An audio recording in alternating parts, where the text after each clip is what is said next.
All right. Thank you. He has 4 songs that when you drop, Charlie, it doesn't matter which generation wherever you are, Charlie. Dance. This is the first of them. This one is called Mekomukro. There's another one called Anokum. There's another one called which one, Chef? I don't know the names, I know the songs. Intasi. Yeah, and then there's another one. Yeah, those songs. The top 4. Or is it maybe something? Maybe yeah, something like that. I finished my game. Now, so this is Ben Bracco. Now, the newspaper review is where we're headed. This is Citi FM, and it's proudly sponsored. Yeah, this one.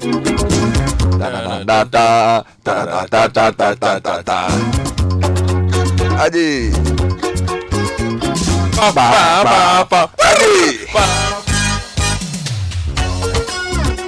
This one, before the music starts, if you already dancing. Now let's make this month a month of love and more special with the Fidelity mobile app. Use it to perform your transactions and be part of our top three to win dinner for 2 at the Plus Hotel during this Valentine's season. Visit our Facebook page, Fidelity Bank GH, for other month of love promotions. Believe with us at Fidelity Bank. And the total cost 9,000 Future 0W20 delivers excellent engine protection, cleanliness, and increases your oil change interval. It's a great addition to the Quartz engine oil family, helping you optimize your engine's performance and increasing the efficiency of your car. Total Quartz keep your engine younger for longer. One more time. Again. No, because Ben Bracco they be. Oh, he be champion. Ben Bracco they be too much. Ben Bracco be champion. Too much. Champion player. You know he was born on the same date in terms of the we are all May 20 borns. Oh really? Oh yeah, that's why it's called Ben. Charlie, you for release song. Ben, yeah. Bernard, you for release song. No, it's called Ben. Yo, but he was born in the earlier 60s and 50s. Still you for release. No, Ben Bracco is good now. This mongo, you go release song and performer. Anyway, so good morning to Kojo and to Godfred. Good morning, Bernard. How are you? I'm looking forward to today. It's a lot to do. Great, yes. Great. Yeah. So starting off with the front pages. Yes, let me give you the front page of the Daily Graphic. 21 suspected Western Togoland secessionists rounded up. Gyampo Butakor suspended. Achievements silence skeptics. Other vows will be kept, President says, as he tours OT region. Now, on the front page of the Ghanaian Times, there is progress being made in Eyum. Another suspect has been nabbed in connection with the murder of Ness. Now, sex for grades, Professor Gyampo, Dr. Butakor, slapped with 6 months, 4 months suspension, respectively. 21 secessionists nabbed as military swoop on hideout at Dzodze. Stealing of ECG power. Small-scale mining company surcharged 1.5 million Ghana cedis. And Get Fund saves 22.7 million in audit review of 2017 to 2019 contract payments. Front page of the Daily Guide newspaper. OT booms with massive development. It comes with a photo of the President Akufo-Addo entering a Derba ground at Nkwanta. Focus on credible election, not register, says the Peace Council. Fresh arrest over Kaswa Corps murders. You can see Eric Kojodia's face here. Soldiers swoop on Volta rebels. Now the finder, equitable distribution of development. President assures new regions. Soldiers seize 20 persons at suspected secessionist training camp. Unipass to be officially piloted on February 21, and government trapped into over $100 million possible judgment debt. Front page of the Daily Statesman comes with 31 million euros for water expansion. Aqua Africa project benefits over 500 rural communities. Will ensure equitable development in new regions, assures President Akufo-Addo. And 2 set to battle it out in Suhum NPP primaries. Bernard, the race is heating up everywhere. Nowhere cool. Yeah. That's the song somebody sang. Now, there's a picture of the IGP and that of the CDS on the front page of the Chronicle. Galamsey whistleblower disappears after grueling interrogation by police and military panel. We'll be sharing an infographic on Galamsey and how different governments have failed in dealing with the issue. So apparently from the 80s on, yes. And a lot of times in military type interventions which have not worked. Anyway, so that's the front page of the the Chronicle. Okay. And more from the Chronicle. I have shamed my opponents, President Akufo-Addo. 2 arrested over killing of Kumasi nurse and Mahama to tour Western North. Front page of the Graphic Business. Bust reserve drops low, but CEO says no cause for alarm.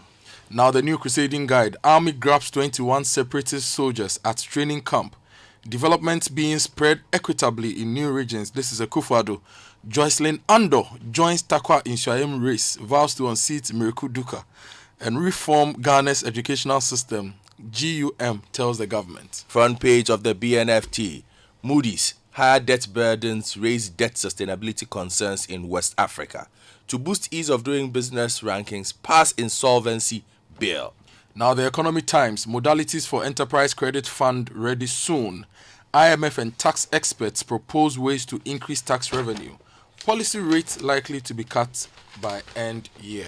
All right, let's citynewsroom.com. Study hard to prove worth of free SHS Nanado to students. Also, demolition exercise at trade fair. Victims lament destruction of shops.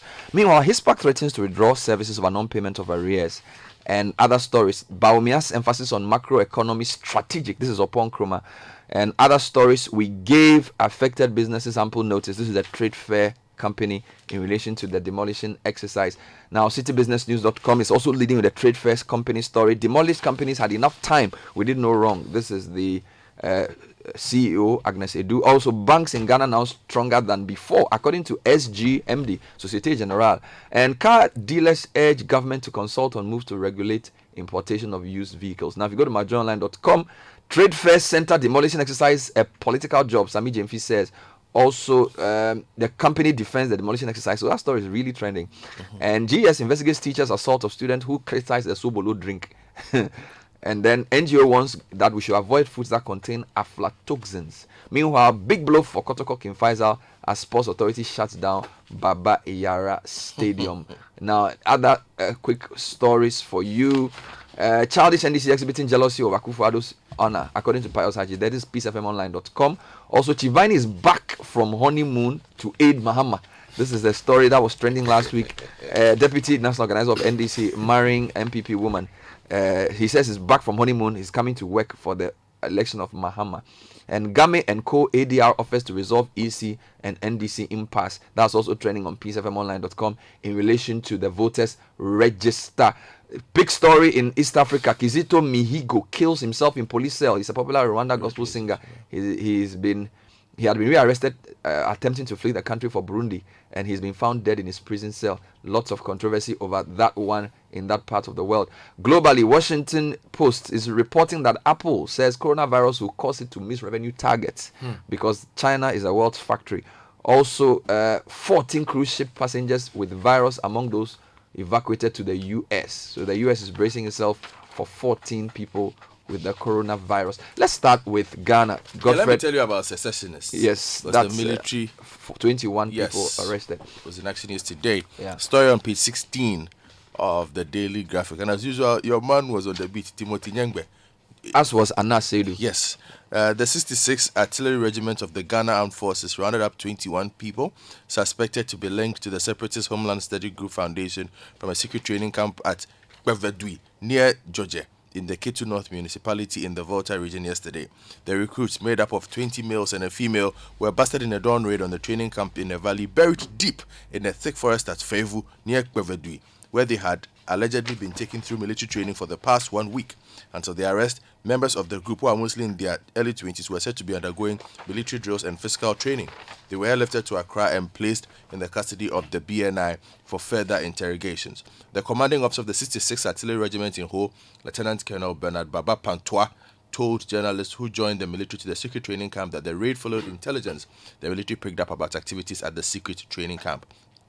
We got the information on Sunday afternoon that the secessionists were training in a secret camp, so we put a plan in place and launched the operation in the night. By dawn, we had already surrounded the training camp with our 40 men from the 60th Artillery Regiment and 2 crime scene investigators.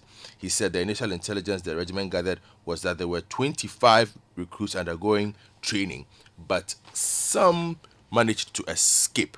We are convinced they are members of the Western Togoland secessionist group, but we will leave it to the investigative bodies to get details. Now, just to give you some context, when Anas Seidu interviewed two of the people arrested, they claimed they had been made to pay 800 to 900 Ghana cedis, and they were told there was an exercise to recruit them into the police and the army, and but when they got there, their phones were taken from them, and they were essentially being trained against their will, but that they were looking for jobs in the police and the military. So that's the information they gave.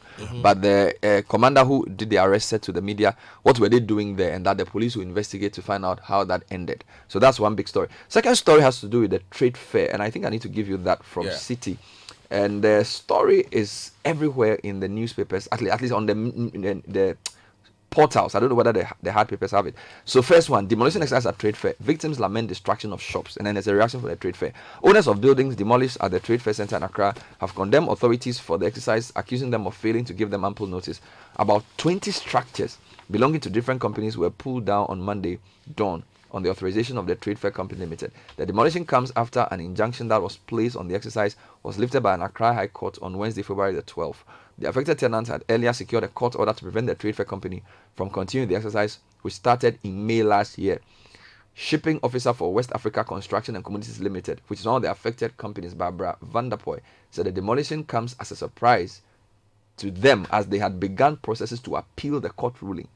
So the case was in court, and we went to court last week, Wednesday. They ruled against us. So our lawyer appealed and served the trade fair with the appeal. We have a platform. I got my notice on the platform that they were demolishing, that demolition was going on. Everything was locked before we left the place on Friday. So everything we had was still inside.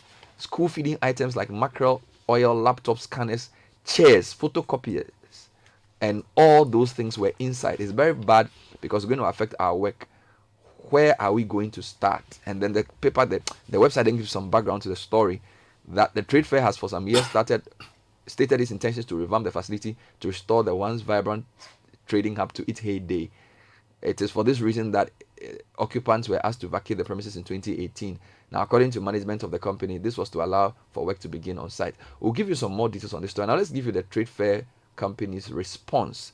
Now, this story is on citybusinessnews.com, and it says management of the trade fair company says occupants affected by yesterday's demolition exercise were given ample notice to leave the premises after they started engaging them in 2017.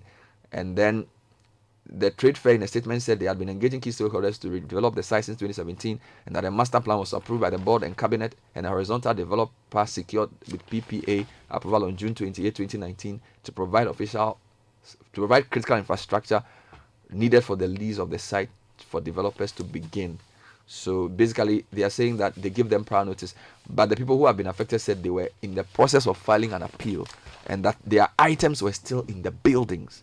So that's where we are with this story. We'll do some follow-up on this later on the show. Let's go to the Times. One of the biggest stories we dealt with last year was the Search for Grades saga. Now, page 15 of the Ghanaian Times. Prof. Gyampo, Dr. Butakor slapped with 6 months, 4 months suspension, respectively.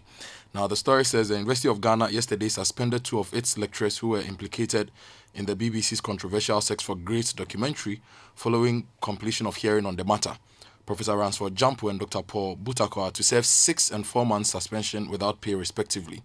A statement signed and issued by Stella A. Amwa, Director of Public Affairs of the University in Accra, said the duo were required to undergo training on the UG's sexual harassment and misconduct policy, as well as the code of conduct for academic staff of the university. Let me take you to Daily Guide, page 3, and let's do some politics. The president is traveling around. Oti booms with massive development, according to the story. President Nana Akufo-Addo has announced the establishment of a tree crop development authority to boost trade.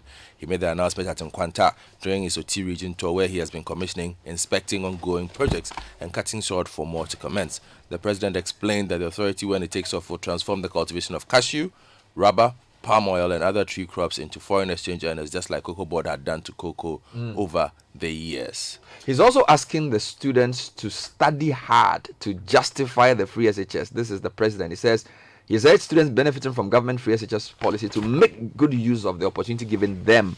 The president said this. He said that this year's WASI in June will be the yardstick to measure the success of the program and justify its worth.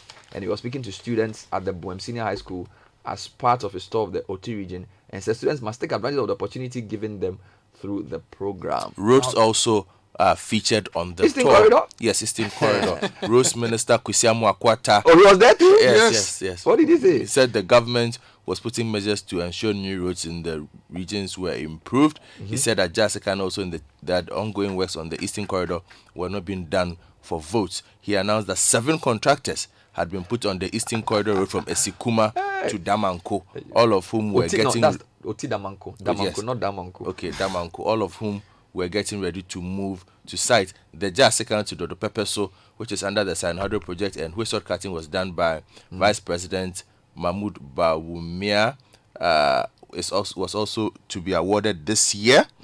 And another one for pothole patching. Did he say when the 50 they'll kilometer finish no the major stretch that is left? No, the 50-kilometer Nkwanta to Sibi is being handled by China's Jiangxi International Corporation, while the 12-kilometer Sibi to Damanko is being handled by First Sky. It would have been nice for him to give us like percentages. You know, they would have said like partially done 60%. Those would have given us a clearer sense. Yeah. And then when it will finish. So Eastern Corridor featured prominently in the president's tour. There's also another story that he's going to Western North as well. The Western North is John Mahama. But to be fair, the president has been traveling across the country pretty seriously, because I think this will be the 4th time also he's gone to the OT. I mean, he's gone there pretty frequently. Yeah, and I think he travels a lot. So for Western North, it's former President John Dramani Mahama. He's also going to Western North. Yes, he's expected to undertake a 3-day tour of selected communities in the Western North region on Monday. He'll begin his tour with a speak-out session with identifiable groups in the region before holding a debate of the chiefs and people at Asempaneye. Well, you are also traveling the country, so we are all traveling. Charlie, as the president is doing OT, Mahama is doing Sefi. Then we will also be in Tamale. Somewhere. Charlie, we are matching them with. You might meet them in the middle. Yeah, no. And this year, Charlie, we'll be matching them. Now, let me give you a troubling story in the health sector. His PAC threatens to withdraw services over non-payment of arrears. This story is on citynewsroom.com, and it also featured on Eyewitness News prominently yesterday. The Health Insurance Service Providers Association of Ghana are threatening to withdraw some of their services from March this year if arrears owed members by government through the National Health Insurance Scheme are not paid.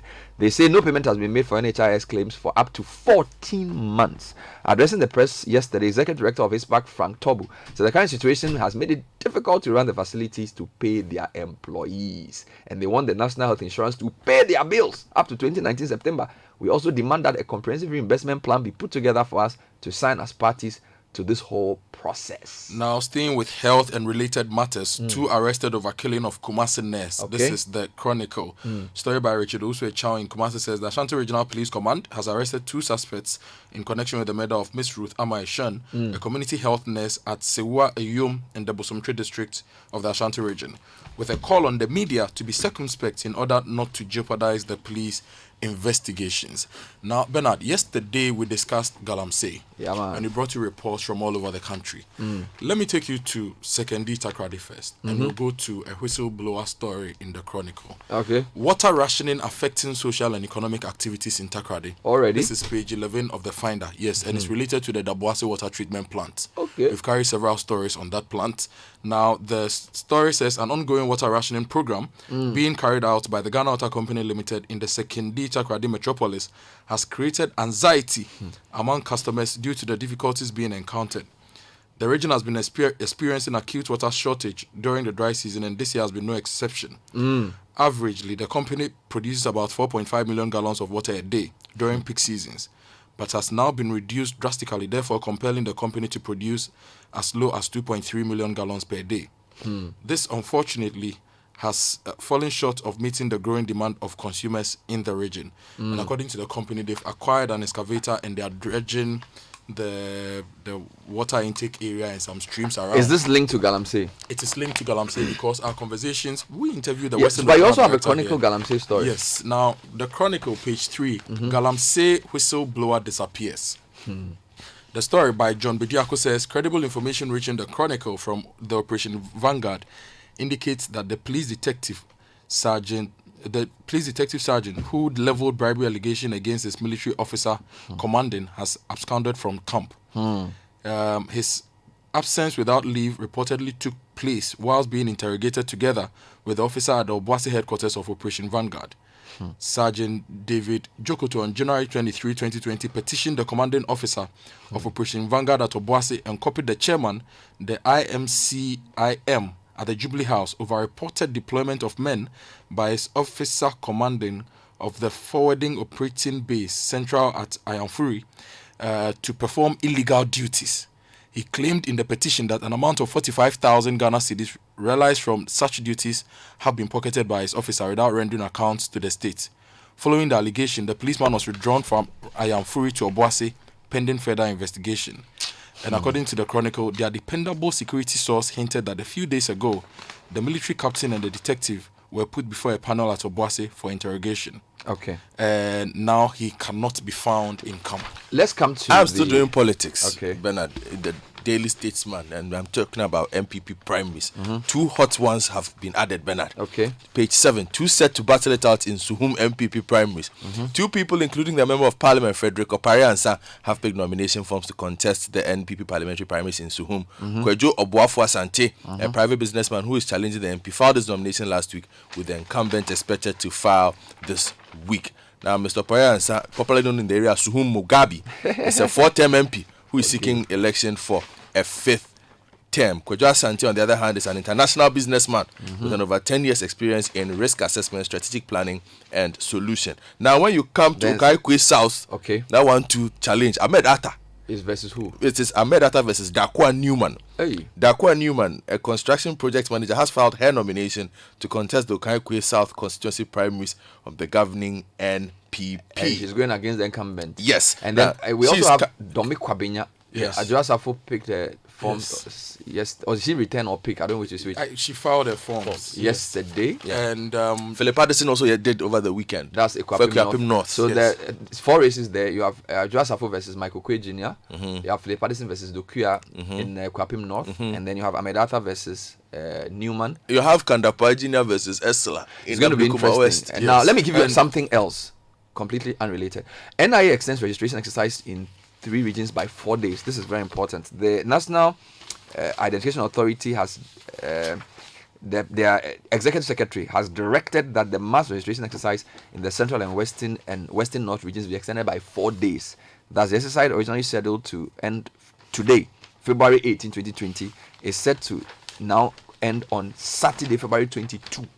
This was contained in a statement signed by Colonel Peter Ganza, head of operations, and copied to all district registration officers and the media. So this decision followed a review of the operational performance of the exercise and the challenges encountered since Monday, January 27, when the exercise was commenced. So that's number 1. Number 2, Unipass will be officially piloted February 21. That's Friday. Again, Ghana Revenue Authority will on Friday, the 21st of February, introduce the Unipass system in Takoradi Harbour on a pilot basis. The success of the Unipass at the Takoradi Harbour will ensure its rollover to the Tema Port and other inland ports. Felix Mantekojo, Deputy Commissioner in charge of Policy and Programs at Customs, said this at a media workshop organized by the GRA. Now, in the same newspaper you're holding, there is a judgment death story related to the ports. What's happening there? It's got to do with whoever is going to run the ports. And now, how much are we talking about? We are talking about $100 million. Are you serious? Yes. Now, $100 million now we didn't gross. Now, the story says government trapped into $100 million possible judgment debt. Okay. Now, the story says the government is trapped into a judgment debt or payment of compensation conundrum ranging from $90 million to $120 million. If the new trade facilitation contractor is handed the ports, the government is likely to pay compensation totaling over $120 million to 2 existing service providers. That is West Blue and GC Net. Now, in the same vein, if the contractor is denied the opportunity to roll out, the government will also pay some $92 million contained in the contract as termination payment or compensation for the new 10-year Now, contract. there's a story that's worrying me, back page of Ghanaian Times. 4 fully equipped clinics in Bono left to rot as health workers refuse to accept postings. Now, what annoys me is not just the fact that the clinics are not being used.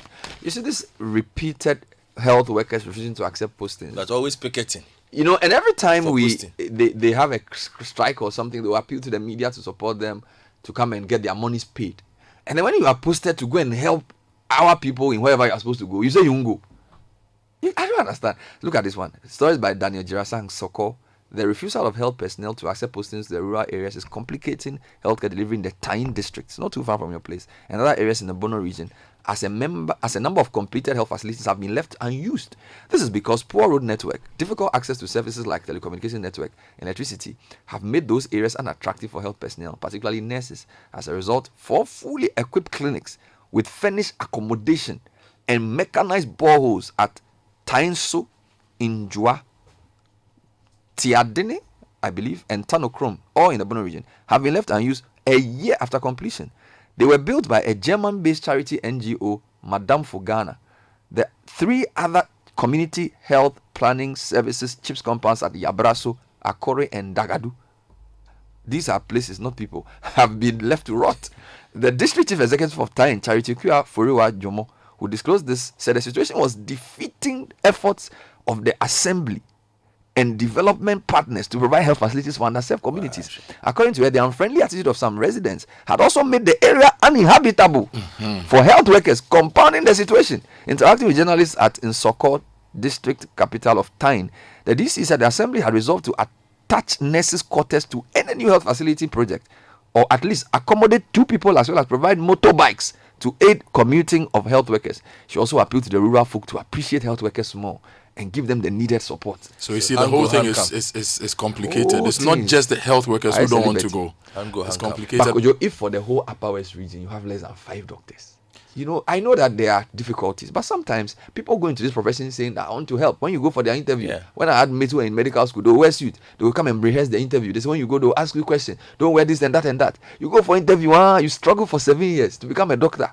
They all want to be in Accra. Bernard, one of these days, let's have a show. Open the phone lines for the health workers and teachers who are posted around the country to tell us their stories. Because I'm not saying everything is kosher for them. I'm just saying that we all need to sacrifice more for the country. So it's true that the people have built a health facility, German money. They have provided borehole. They provided bedroom. They are willing to do anything. And the else. DC is saying that I'm appealing to the people to also behave. Yet membership said they won't go. So sometimes, Charlie, how do they say it in Chi? I said that is hand go hand come. Anyway, we still have our eyes on the Nsoko District Hospital, which was one of our abandoned hospitals. But what will it profit a man if you build a hospital and people won't go? Well, in Nsoko people will go because it's a district capital. Let me tell you about debt on page 3. Debt to GDP. Yes, of the BNFT. Moody's, they are here again. They say what again? They say higher debt burdens raise debt sustainability concerns in West Africa. Concerns us. Government debt burdens have grown in all retail ECOWAS countries, offsetting much of the debt relief from the early 2000s and raising concerns over debt sustainability, Moody's Investor Services said in a report yesterday. Debt burdens in the ECOWAS are now almost double what they were in 2010 and are unlikely to fall, raising concerns about debt sustainability with potentially significant economic and social cost.